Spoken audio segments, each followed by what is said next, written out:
Bismillahirrahmanirrahim. Assalamualaikum warahmatullahi wabarakatuh.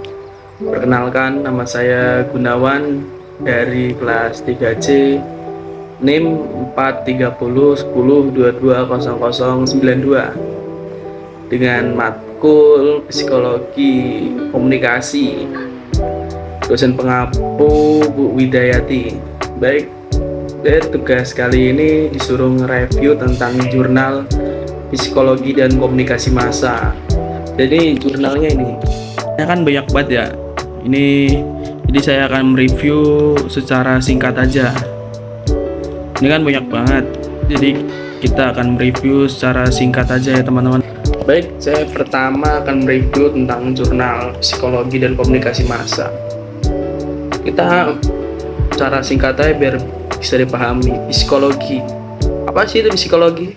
Psikologi adalah ilmu yang mempelajari tentang bagaimana orang berpikir dan berperilaku dan bertindak.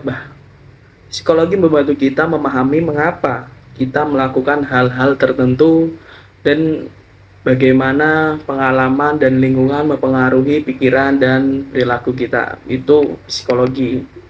Sedangkan komunikasi massa adalah cara kita menyampaikan pesan kepada banyak orang melalui media seperti internet, radio, televisi, dan lain-lain lah.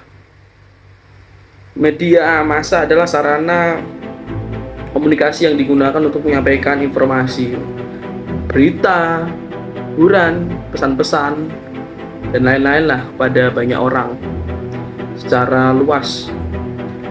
Media massa juga mencakup berbagai bentuk seperti televisi, internet. Tujuan media massa itu menyampaikan pesan secara massal kepada banyak orang dalam waktu yang relatif singkat.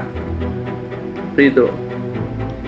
Ketika kita berkomunikasi melalui media massa, pesan-pesan yang kita sampaikan bisa memengaruhi cara orang lain berpikir dan bertindak. Misalnya kita ambil contoh iklan aja ya. Iklan bisa membuat orang tertarik ya, untuk membeli suatu produk, dan berita di media bisa membentuk pendapat orang lain tentang suatu masalah. Psikologi membantu kita memahami bagaimana pesan-pesan ini mempengaruhi pikiran dan perilaku orang. Misalnya bagaimana orang menafsirkan pesan-pesan tersebut, apa yang membuat mereka termotivasi, dan bagaimana pengaruh sosial dari orang lain dapat mempengaruhi mereka. Melalui media massa, kita juga bisa belajar tentang nilai-nilai dan cara hidup dalam masyarakat. Media bisa mempengaruhi bagaimana kita melihat diri kita sendiri dan bagaimana kita memandang kelompok lain dalam masyarakat. Namun untuk diingat ya bahwa kita juga memiliki peran dalam memilih, memahami, dan merespon pesan-pesan media. Setiap orang bisa bereaksi berbeda terhadap pesan-pesan tersebut bergantung pada kepribadian, budaya, dan pengalaman hidupnya mereka masing-masing.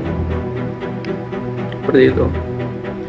Penting juga untuk memperhatikan bahwa media massa itu tidak bekerja sendiri. Media itu kan terhubung dengan ekonomi. Sekarang ini yang lagi tren kan politik. Nah, politik dan kekuatan sosial tertentu.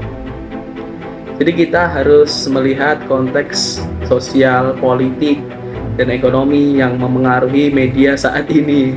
Mempelajari psikologi komunikasi massa gitu ya. Jadi psikologi dan komunikasi massa itu saling terkait dan saling mempengaruhi dalam membentuk perilaku dan pikiran kita. Dengan memahami psikologi dan konteks sosial, kita bisa lebih bijaksana lah dalam menyikapi pesan-pesan media yang kita terima, yang kita lihat, bahkan kita tonton. Psikologi komunikasi media massa adalah tentang cara media seperti internet, TV, dan lain-lain lah. Itu mempengaruhi cara berpikir, merasa, dan bertindak. Jadi studi ini melihat bagaimana pesan dari media massa mempengaruhi pikiran dan perasaan kita. Tujuannya untuk memahami bagaimana media massa mempengaruhi sikap dan perilaku kita setelah kita melihat dan atau mendengar pesan-pesan tersebut. Jadi jurnalnya membahas tentang itu yang saya dapat sampaikan, seperti itu yang dapat saya review. Ini jurnalnya tadi ini ya teman-teman ya, dari yang Zulkarnain, dari yang buat dari IAIN Mataram, seperti itu. Volume 13 nomor 1 Desember 2015.